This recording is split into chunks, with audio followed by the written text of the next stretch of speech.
intérieur. Hyacinthe, pour la voir aussitôt m'apparaître, fidèle, je n'ai qu'à prononcer son nom mélodieux, comme si quelque instinct miséricordieux d'avance lui disait l'heure où j'ai besoin d'elle. Je la trouve toujours, quand mon cœur contristé s'exile et se replie au fond de ses retraites, et pensant à la nuit ses blessures secrètes, reprend avec l'orgueil sa native beauté.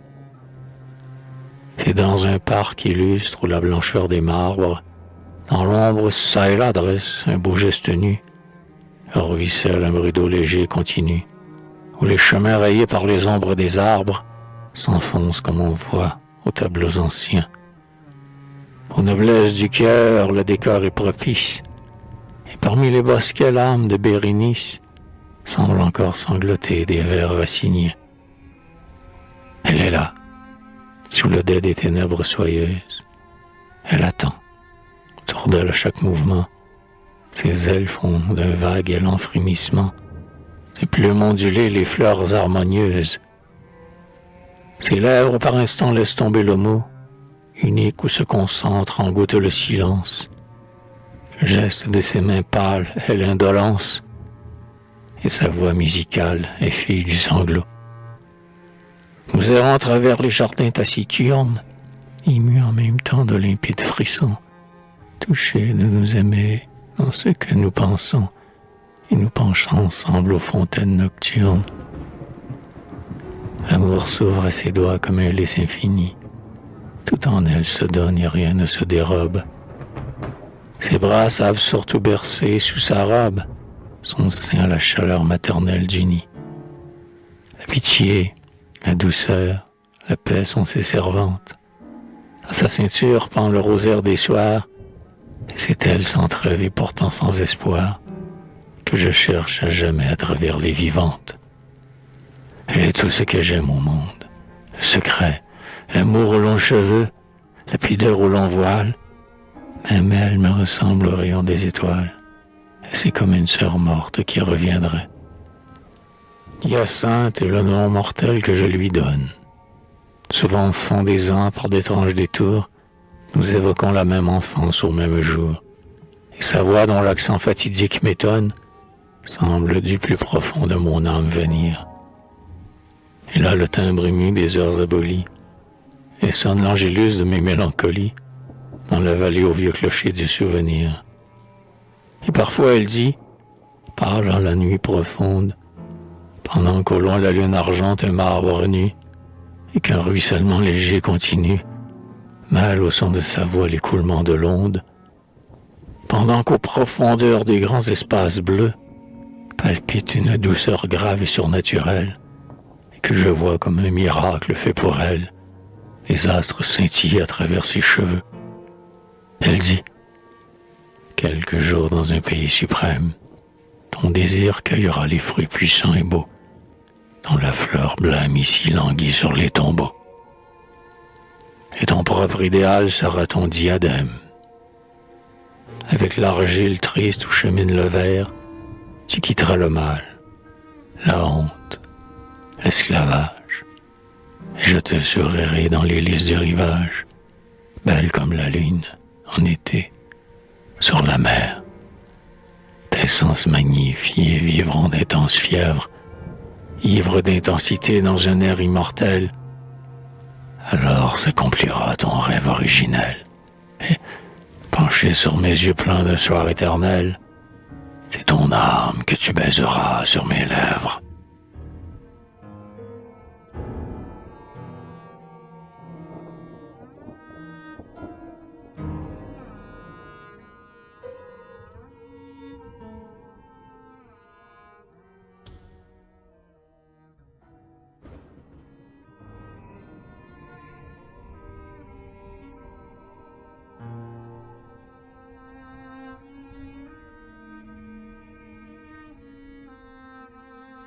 Ce soir, ta chair malade a des langueurs inertes.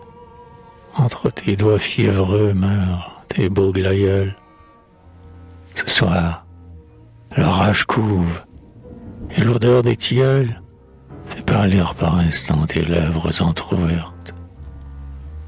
Les yeux plongeant au fond des campagnes désertes, nous sentons croître en nous, sous la nuit en linceul, cette solennité tragique d'être seul. Et nos voix d'un mystère anxieux sont couvertes. Parfois brille, livide, un éclair de chaleur, et sa clarté subite, inondant ta pâleur, te donne la beauté fatale des sibylles. L'ombre devient plus chaude et plus sinistre encore, et, brûlant dans l'air noir, nos âmes immobiles sont comme deux flambeaux qui veilleraient un mort.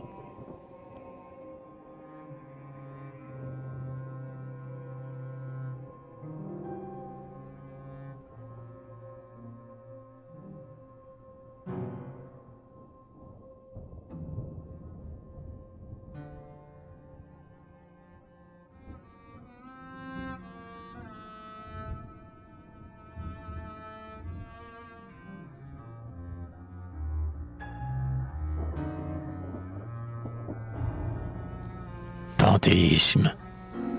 En juillet, quand midi fait éclater les roses, comme un vin dévorant boire l'air irrité, et, tonti brûlant des fureurs de l'été, abîmer son cœur ivre au gouffre ardent des choses, voir partout la vie, une en ses métamorphoses, jaillir, et l'amour, nu comme la vérité, nonchalamment suspendre à ses doigts de clarté, la chaîne aux anneaux d'or des effets et des causes.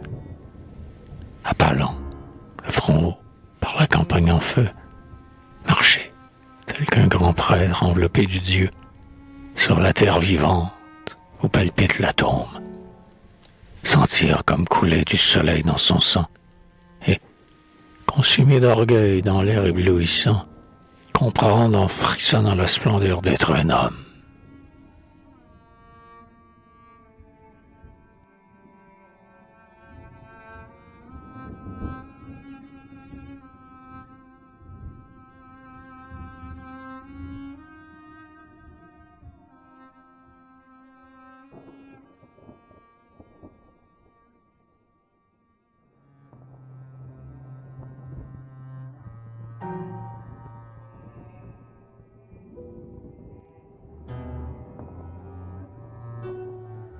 Soir d'empire. Parfois la mort passant devant l'auberge infâme cogne, et la peur gargouille au ventre des laquais. Les grands vaisseaux d'orgueil pourrissent près des quais, et nous n'attendons plus le Dieu né d'une femme.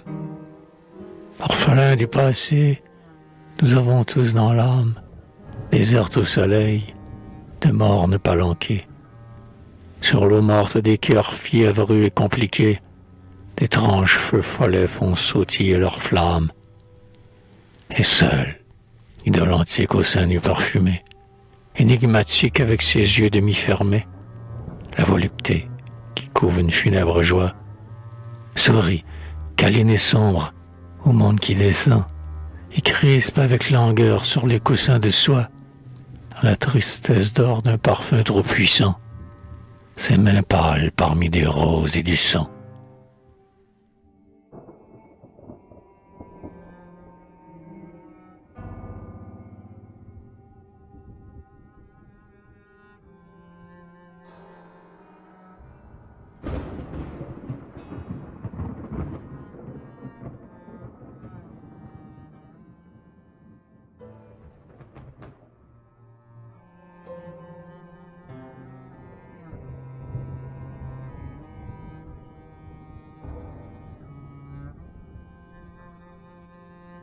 Son rêve fastueux, seul, lui donnait des fêtes.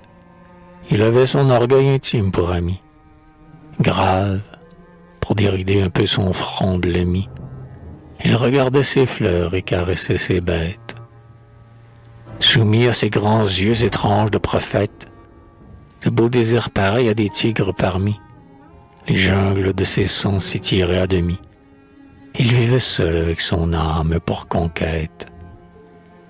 Dans le palais silencieux qu'était son cœur, des femmes, qui gardaient secrète son humeur, languissaient, comme des sultanes, près des urnes.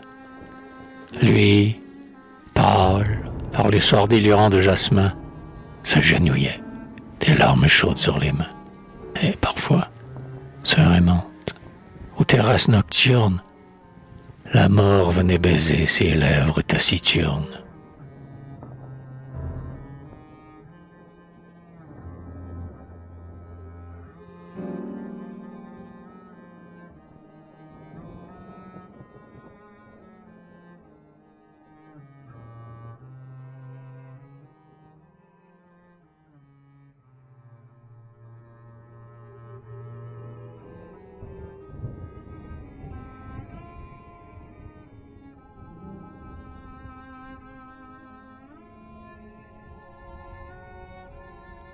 Automne. Octobre 1894. Le vent tourbillonnant qui rabat les volets, là-bas tord la forêt comme une chevelure. Des troncs entrechoqués montent un puissant murmure, pareil au bruit des mers, rouleuses de galets. L'automne qui descend les collines voilées fait, sous ses pas profonds, tressaillir notre cœur. Et voici que s'afflige avec plus de ferveur le tendre désespoir des roses envolées. Le vol des guêpes d'or qui vibrait son repos s'est tu. Le pin grince à la grille rouillée. La tonnelle grelotte et la terre est mouillée. Et le linge blanc claque, éperdu, dans l'enclos. Le jardin nu sourit comme une face aimée qui vous dit longuement adieu quand la mort vient. Seul, le son d'une enclume ou l'aboiement d'un chien monte, mélancolique, à la vitre fermée. Suscitant des pensées d'immortels et de buis, la cloche sonne, grave, au cœur de la paroisse. Et la lumière, avec un long frisson d'angoisse, écoute au fond du ciel venir les longues nuits. Les longues nuits de mer remplaceront, lugubres et limpides matins, les matins frais et fous, pleins de papillons blancs chavirant dans les choux et de voix sonnant claires dans les brises salubres. Qu'importe, la maison, sans se plaindre de toi, t'accueille avec son lierre et ses nids d'hirondelles. Et, fêtant le retour du prodigue près d'elle, fait sortir la fumée à longs flots bleus du toit. Lorsque la vie éclate et ruisselle et flamboie, ivre du vin trop fort de la terre, et laissant pendre ses cheveux lourds sur la coupe du sang, l'âme impure est pareille à la fille de joie. Mais les corbeaux au ciel s'assemblent par milliers, et déjà, reniant sa folie orageuse, l'âme pousse un soupir joyeux de voyageuse qui retrouve, en rentrant, ses meubles familiers. L'étendard de l'été, pend noirci sur sa hampe, remonte dans ta chambre, accroche ton manteau, et que ton rêve, ainsi qu'une rose dans l'eau, s'entr'ouvre au doux soleil intime de la lampe. Dans l'horloge pensive, ou timbre avertisseur, mystérieusement bat le cœur du silence. La solitude au seuil étend sa vigilance, et baise, en se penchant, ton front comme une sœur. C'est le refuge élu, c'est la bonne demeure, la cellule au mur chaud, l'âtre au subtil loisir, où s'élabore, ainsi qu'un très rare élixir, l'essence fine de la vie intérieure. Là, tu peux déposer le masque et les fardeaux, loin de la foule et libre, enfin, des simagrées, afin que le parfum des choses préférées flotte, seul, pour ton cœur dans les plis des rideaux. C'est la bonne saison, entre toutes fécondes, d'adorer tes vrais dieux, sans honte, à ta façon, et de descendre en toi jusqu'au divin frisson, de te découvrir jeune et vierge comme un monde. Tout est calme. Le vent pleure au fond du couloir. Ton esprit a rompu ses chaînes imbéciles et, nu, penché sur l'eau des heures immobiles, se mire au pur cristal de son propre miroir. Et, près du feu qui meurt, ce sont des grâces nues, des départs de vaisseaux haut voilés dans l'air vif, l'âpre suc d'un baiser sensuel et pensif, et et des soleils couchants sur des eaux inconnues.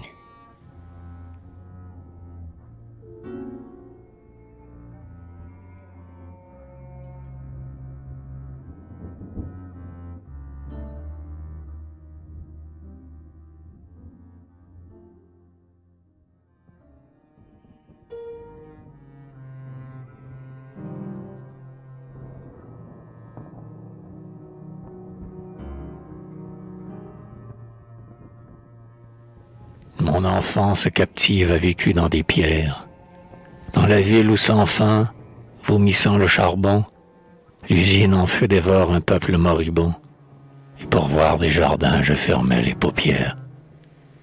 J'ai grandi, j'ai rêvé d'Orient, de lumière, de rivages de fleurs où leurs tièdes sont bons, de cités au nom d'or et seigneurs vagabonds, de pavés florentins où traînaient des rapières.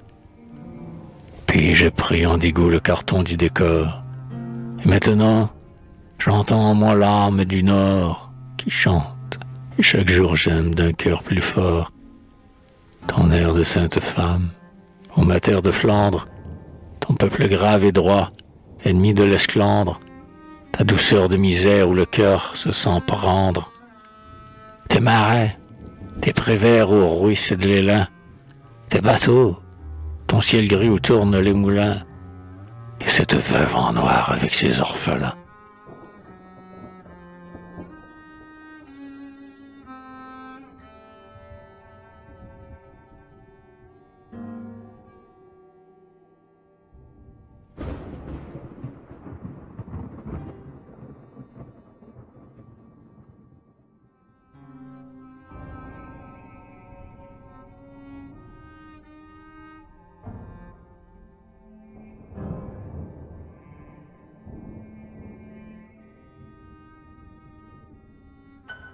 Incantation. Ô nuit magicienne, ô douce, ô solitaire, le paysage avec sa flûte de roseau t'accueille, et tes pieds nus posés sur le coteau font tressaillir le cœur fatigué de la terre. Laissant fuir de ses doigts sa guirlande de fleurs, voici quand tes bras frais s'endort le soir qui rêve, l'âme, veule au soleil, frissonne, se soulève, et tord sa chevelure la source des pleurs. Les paysans rentrant par les plaines tranquilles prennent au crépuscule un accent éternel, et la tristesse passe en respirant le ciel, vaguement lumineux dans les eaux immobiles. Dernier bruit des chemins pleins d'ombre, fin du jour, ô nuit, l'âme des fleurs nuptiales t'épie. Le bétail est couché, la glèbe est assoupie, et la servante a clos les portes de la cour. Sur ton sein resplendit la lune magnétique, la nymphe qu'elle attire ondule dans les joncs, et tout ce qu'en nos cœurs sanglotants nous songeons monte, comme la mer, vers sa face mystique.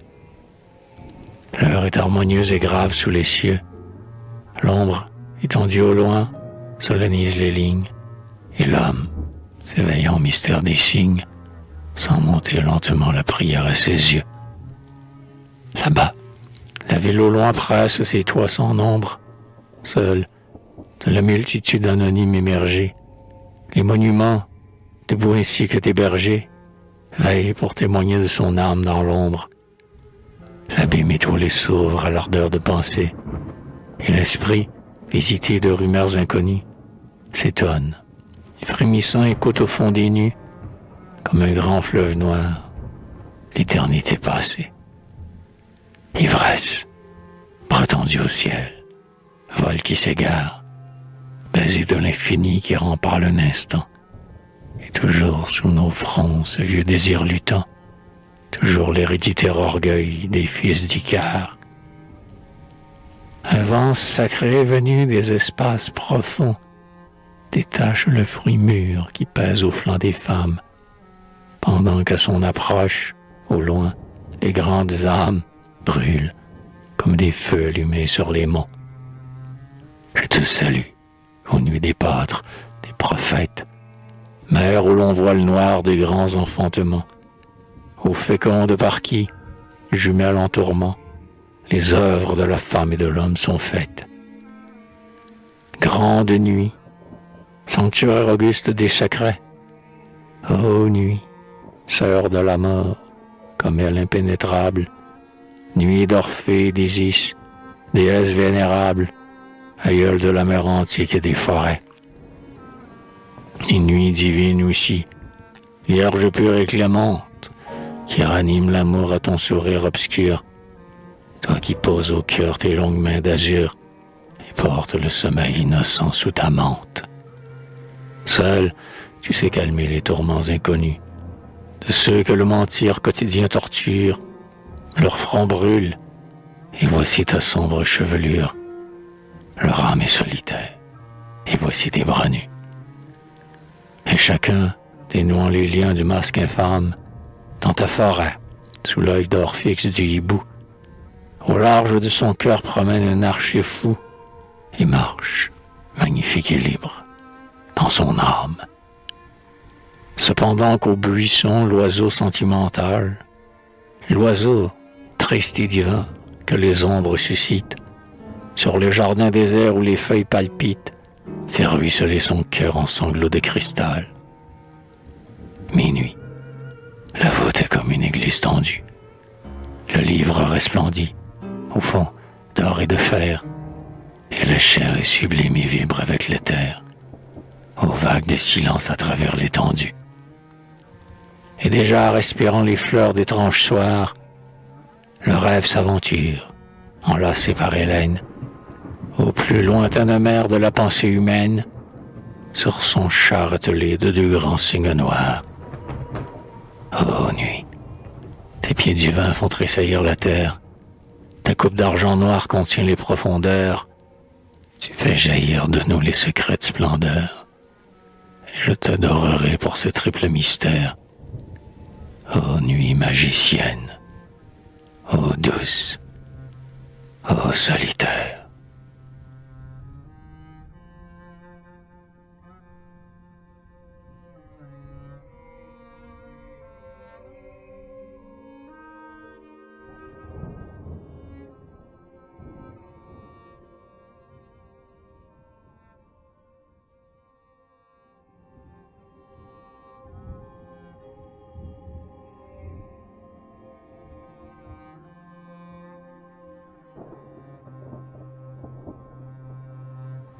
Nos sens divins. Nos sens divins sont de beaux enfants nus, jouant aux vagues d'or des vieilles mers païennes, innocents, radieux, ivres, les deux mains pleines, des fruits juteux cueillis aux jardins ingénus. Pensive et poursuivant ces antiques chimères, l'âme assise non loin surveille leurs ébats. Parfois son doigt se lève et commande et, tout bas, elle agite en son cœur l'espérance des mers. Les petits fatigués, quand vient la fin du jour, se couchent comme au fond d'un tiède abri d'amour, dans sa mante aux longs plis d'une croix noire ornée. Et l'or, prenant le plus fougueux ou le plus doux, l'âme, les yeux au ciel, l'endort sur ses genoux, et chantant à mi-voix songe à la destinée.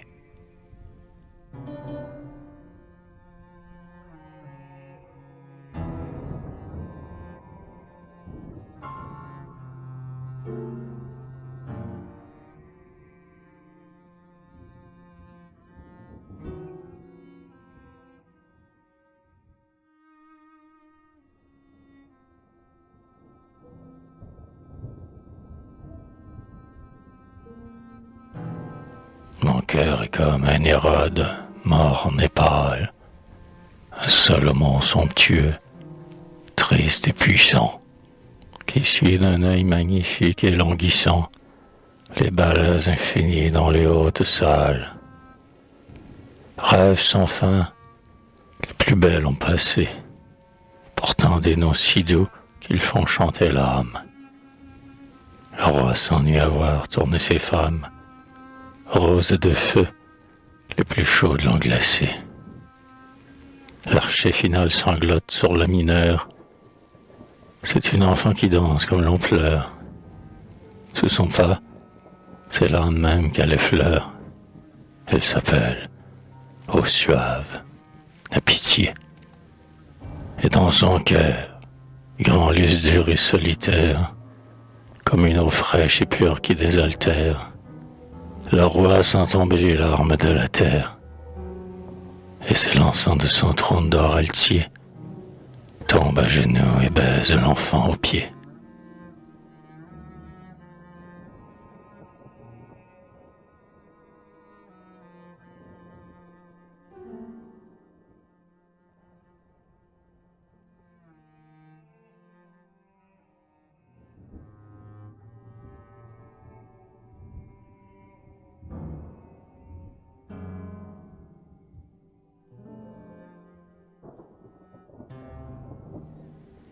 Paresse, debout, voluptueux, dans l'ombre où tu t'endors, un clairon martial résonne et te convie.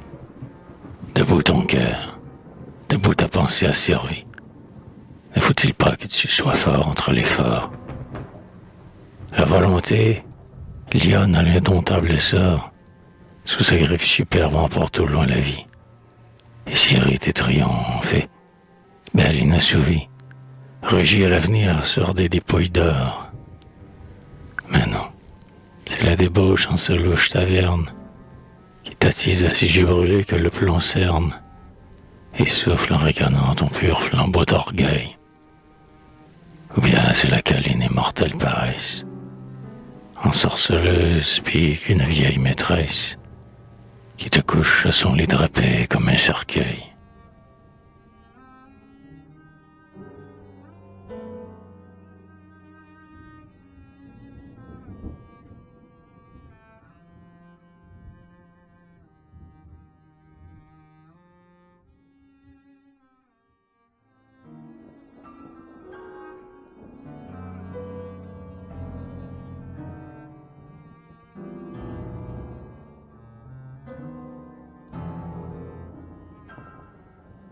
Réveil.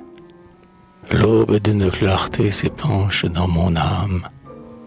Au mur de l'horizon, j'ai vu luire une flamme. Les hélices soudain dans l'ombre ont frémi de ferveur, et j'ai senti passer la robe du sauveur. Je suis le voyageur endormi sur la route. Là, c'est le cœur sinistre, au carrefour du doute, suant l'angoisse au fond d'un cauchemar mortel, et qui, dans le matin dressé comme un autel, d'un beau geste ébloui se réveille et se lève, à l'appel d'un grand ciel tout ruisselant de rêves. Le verbe des hauteurs, ranimant mes pensées, pareil après l'orage aux épis renversés, les redresse d'un seul frisson vers la lumière. Et mon cœur, comme un mort qui soulève sa pierre, mon cœur ressuscité bat sa vie à grands coups, car l'épouse mystique a retrouvé l'époux.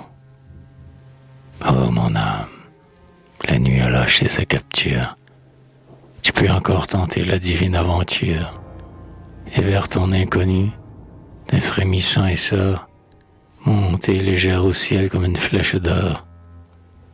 Va-t'en, va-t'en, déjà le vent de la parole fait tressaillir ta chevelure qui s'envole, et met la joie au cœur des chênes des forêts.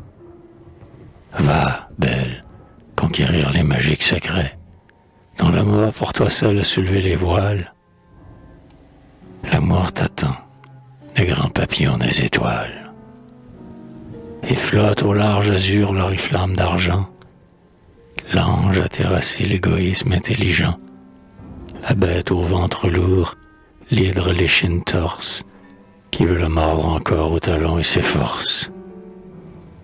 Éveillé aux rayons, éventé aux fraîcheurs, la mer spirituelle émerge des blancheurs, avec des voiles ravis d'âmes neuves encore, comme des alcyons qui tournent dans l'aurore. La mer spirituelle aux vagues de clarté, où monte ton soleil vivant, ô vérité, Quand je marchais, perdu, l'œil plein d'un couchant sombre, une main de lumière a pris ma main dans l'ombre et m'a conduit le long du mystique sentier, au jardin où jaillit la source de pitié, sous les palmes d'où tombe une paix angélique.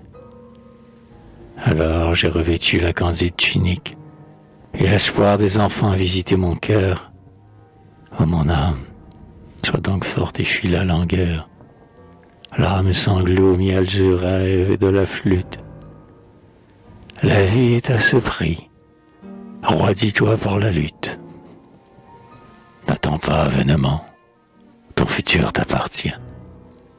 Tiens-toi toujours debout pour celui-là qui vient, et dont sur les chemins les pieds graves l'exemple. Sois le prêtre vêtu de blanc au seuil du temple, pur et qui tend les bras vers le soleil levant. L'aile des envoyés palpite dans le vent, l'étoile brille au ciel entre toutes bénies, et voici revenus les temps d'épiphanie. Puisque la moisson croît pour l'éternel semeur, puisque le lys fleurit en loyal serviteur, je veux donner ma vie à la bonne espérance, à la règle, à l'effort, à la persévérance. L'ennoblir de sagesse et de force l'armer, l'alléger de prière et toute l'enfermer dans la soif de comprendre et la splendeur d'aimer.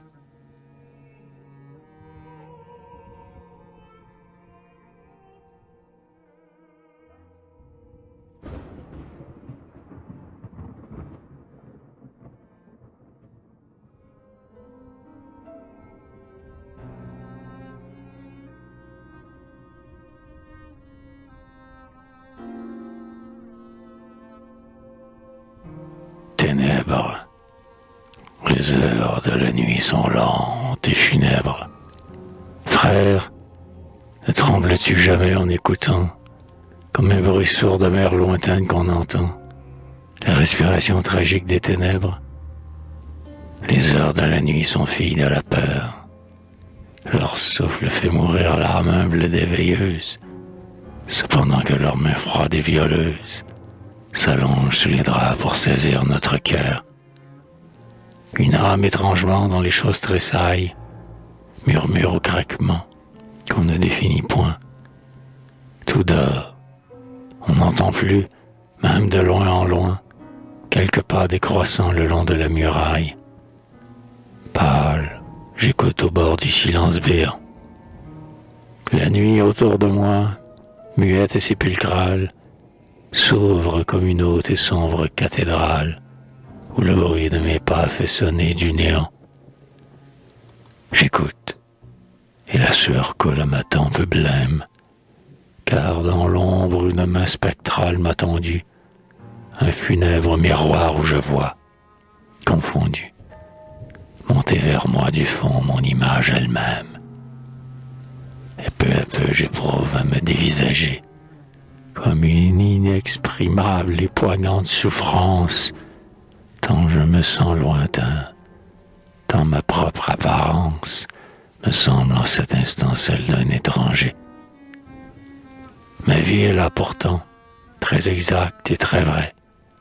Harnais quotidien, sonnage de grelot, comédie et roman, faux rire, faux sanglot, et cette herbe d'essence folle comme l'ivraie. Et tout s'avère alors si piteux et si vain. Tant de mensonges éclatent au rôle que j'accepte, que le dégoût me prend d'être ce pitre inepte et de recommencer la parade demain. Les heures de la nuit sont lentes et funèbres.